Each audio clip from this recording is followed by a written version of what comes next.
সহবাসে স্ত্রী আপনার পা ধরবে যদি আপনার লিঙ্গ শক্ত থাকে। অনেকের লিঙ্গই শক্ত থাকে না, দেখা যায় লিঙ্গ উত্তেজিত হয়, খাড়া হয়, কিন্তু একটু পরে নুয়ে আসে, নরম হয়ে যায়। এই লিঙ্গ কখনোই আপনাকে দীর্ঘ সময় ধরে সহবাস করার জন্য সাহায্য করতে পারবে না। লং টাইম ধরে সহবাস করার জন্য অবশ্যই আপনার লিঙ্গটা অনেক শক্ত থাকতে হবে এবং অনেক হার্ড থাকতে হবে। স্ত্রী মিলনে যাদের দ্রুত বীর্যপাতের সমস্যা আছে এবং উত্থানজনিত সমস্যা আছে, আজকের এই ভিডিওটি থেকে আপনার সমস্যাটা আপনি পার্মানেন্টলি ভাবে দূর করে নিতে পারবেন। স্ক্রিনে যে ফুলটি দেখছেন, এই ফুলটির নাম জয়িত্রী। নারী ও পুরুষের যৌন সমস্যা দূর করার জন্য যথেষ্ট ভালো রেজাল্ট পাওয়া যায় এই ফুল থেকে। বন্ধু, যে মেয়েদের যৌন চাহিদা একেবারে কমে গেছে তারা এখান থেকে ভালো ফল পাবেন, আর যে পুরুষ ভাইদের উত্থানজনিত সমস্যা আছে এবং দ্রুত বীর্যপতন আছে, এই ফুল সেবনের মাধ্যমে সমস্যাটুকু দূর করে নিতে পারবেন। এই জয়িত্রী ফুলটি যেভাবে সেবন করতে হবে, 1 থেকে 2 রতি মাত্রায় দিনে 2 বার, সকালে খাবারের পরে একবার মধু দিয়ে সেবন করবেন,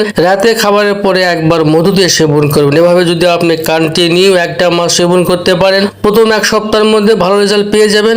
কন্টিনিউ 1 মাস সেবন করলে আপনার দ্রুত বীর্যপতনের সমস্যা এবং উত্থানজনিত সমস্যা পার্মানেন্টলি ভাবে দূর করতে পারবেন। নিয়মিত খেলে সহবাসে স্ত্রী আপনার পা ধরবে। আজকের ভিডিওটি এ পর্যন্তই। সবাই ভালো থাকবেন। আল্লাহ হাফেজ।